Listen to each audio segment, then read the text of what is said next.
legalnya, prosedur legalnya dilalui atau tidak, betul atau enggak betul. Itu kan proses dari kelurahan, proses ke kecamatan, proses di kantor BPN kabupaten. Kalau untuk SHM-nya, kalau untuk SHGB-nya juga di kementerian, dicek aja apakah proses legalnya, prosedur legalnya semuanya dilalui dengan baik atau tidak. Dan itu juga tidak hanya di Tangerang, di Bekasi, juga ada di Jawa Timur dan di tempat lain. Saya kira yang paling penting cek itu, investigasi itu, ya.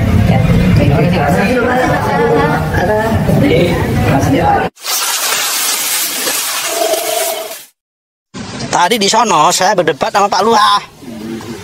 Pak Lurah ngotot bahwa itu dulunya empang. Siap.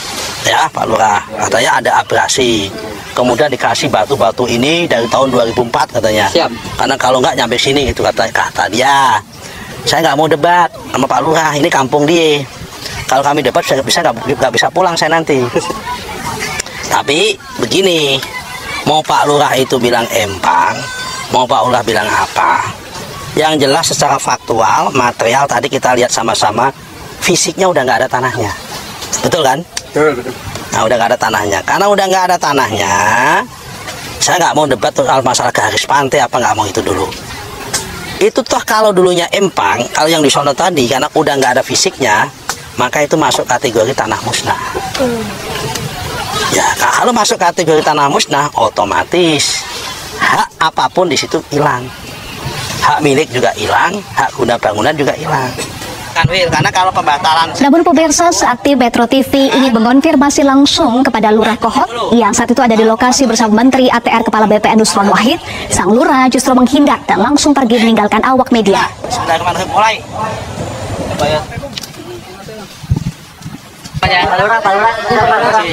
Ya, mau sholat Jumat soal nih, ketinggalan. Ya, makasih semua ya. Sholat Jumat. Menteri BPN yang sekarang ada mantan Panglima TNI, Pak Hadi Cahyanto, mantan Panglima TNI. Saya sudah pesan, Pak Menteri, jangan sampai ada lagi yang main-main urusan sertifikat.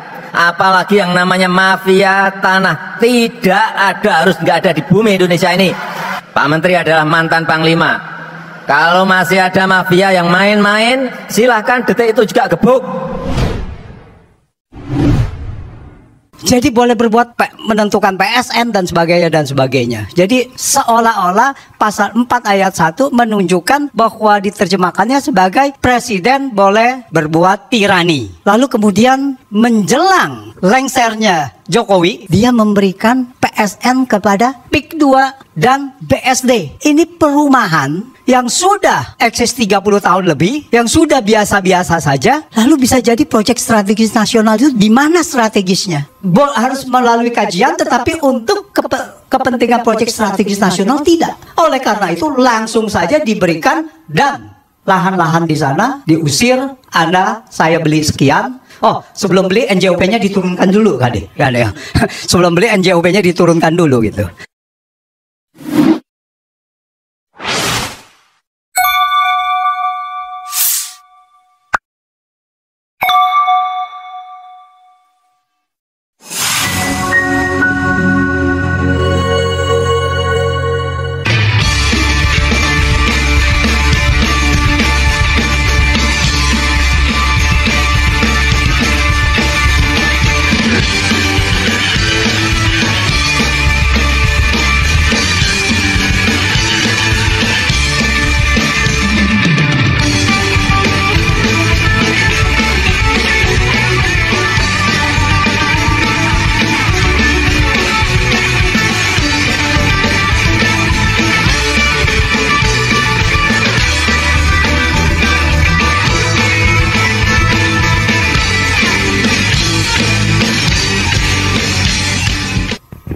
Terima kasih Mas Hersu. Ya, topiknya ada terus karena oligarkinya ya terindikasi melanggar terus gitu. Jadi topik itu tidak pernah surut. Ya, menarik. Ini mengenai PSN.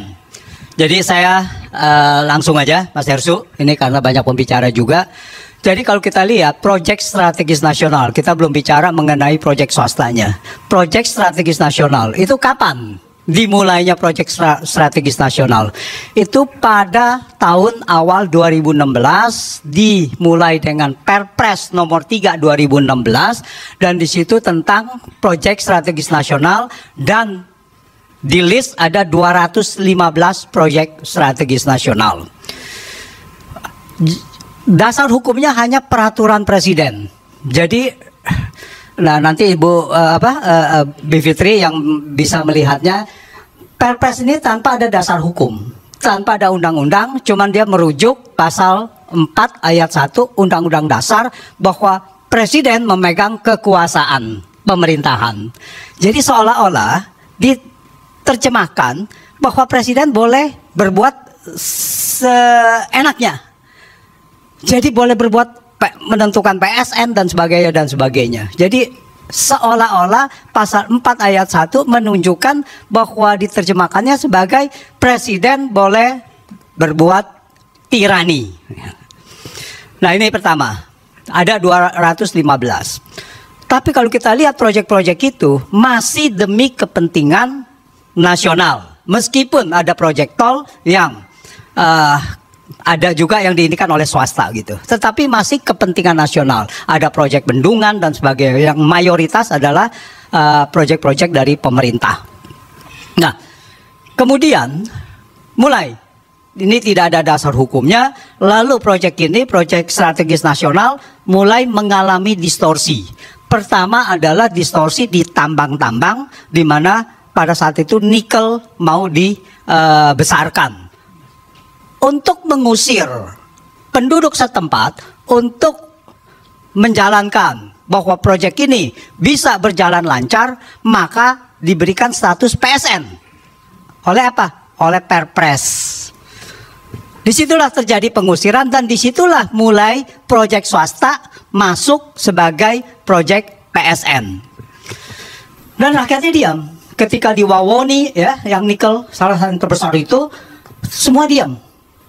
Jadi rakyat diam saja. Jadi penduduk setempat dibiarkan ini sendiri berjuang sendiri, lalu kemudian pasti kalah, aparat turun, pasti itu kalah. Kemudian mungkin masih ingat ya yang lebih dekat dari kita, yaitu Desa Wadas. Nah, di mana bahwa di situ ada bendungan, lalu katanya mau diambil batu itu dari Desa Wadas untuk bendungan di Desa Wadas. Padahal katanya di situ adalah nilai ekonomisnya sangat besar sekali, yaitu marmer dan sebagainya gitu. Di situ dijadikan langsung PSN. Orangnya terusir. Jadi untuk kepentingan swasta, masyarakat setempat ini diusir. Gitu, Desa Wadas. Setelah Desa Wadas, banyak nikel-nikel, tapi kita nggak dengar karena ada di Indonesia Timur. Lalu kemudian terjadilah PSN di Pulau Rempang.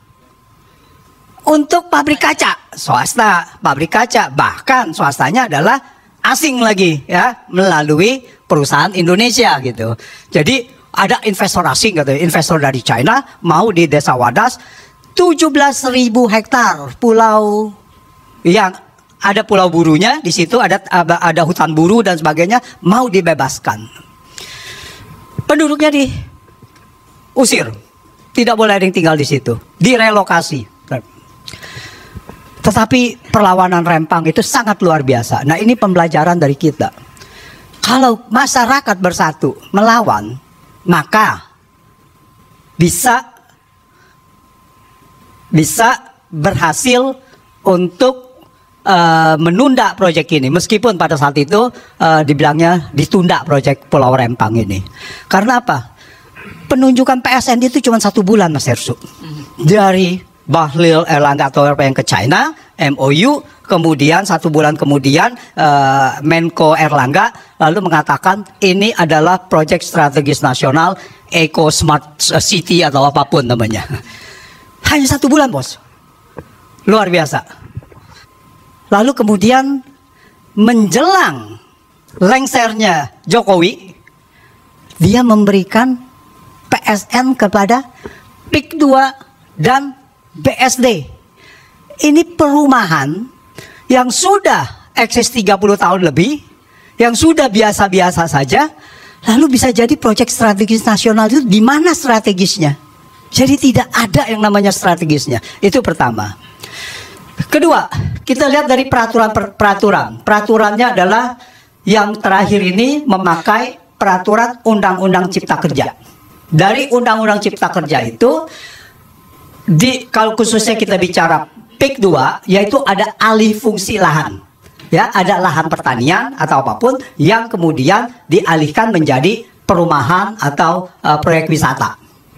Nah, jadi begitu dia mengalihkan di dalam Undang-Undang Cipta Kerja, itu ada dua hal. Pengalihan lahan budidaya tidak boleh dialihkan, kecuali untuk kepentingan umum dan atau proyek strategis nasional.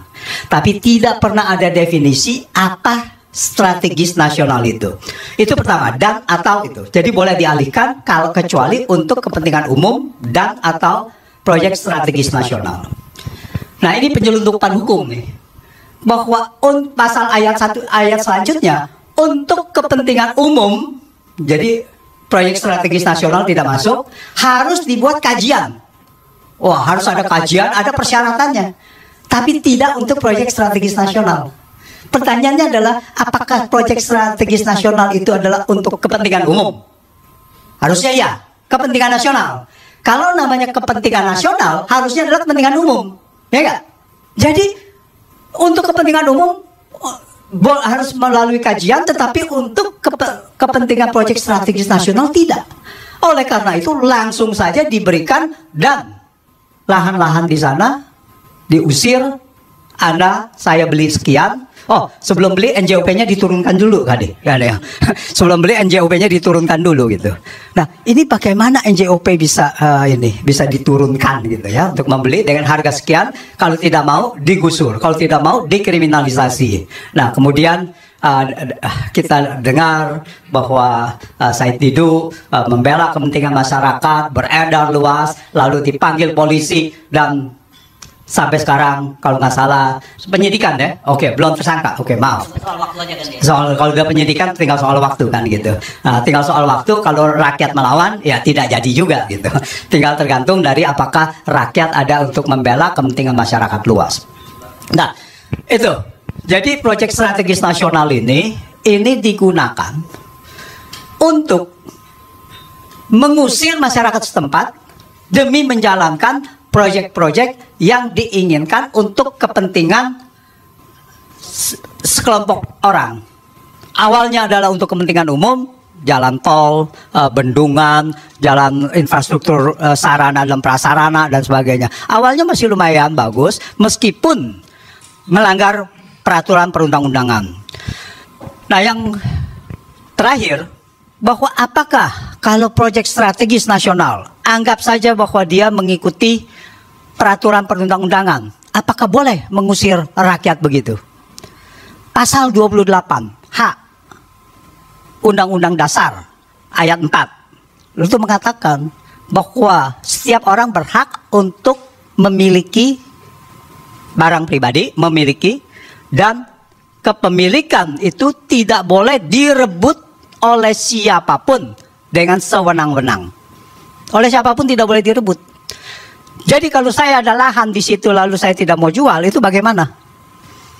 Nah, tentu saja mereka cara merebutnya lain. Cara merebutnya adalah akses jalan ditutup, diuruk depannya dan sebagainya. Dan itu pun sebetulnya sudah melanggar dari banyak peraturan perundang-undangan kita, peraturan bahwa setiap orang boleh bebas ya untuk itu HAM, sekali pelanggaran HAM. Yang tadi pasal 28H ayat 4 itu adalah pelanggaran HAM juga. Nanti Ibu Fitri yang akan mengelaborasi untuk itu. Karena saya ingat sewaktu di kasus Rempang ada mantan ketua Komnas HAM itu mengatakan bahwa itu jelas melanggar, pengusiran itu di Rempang jelas melanggar Komnas HAM.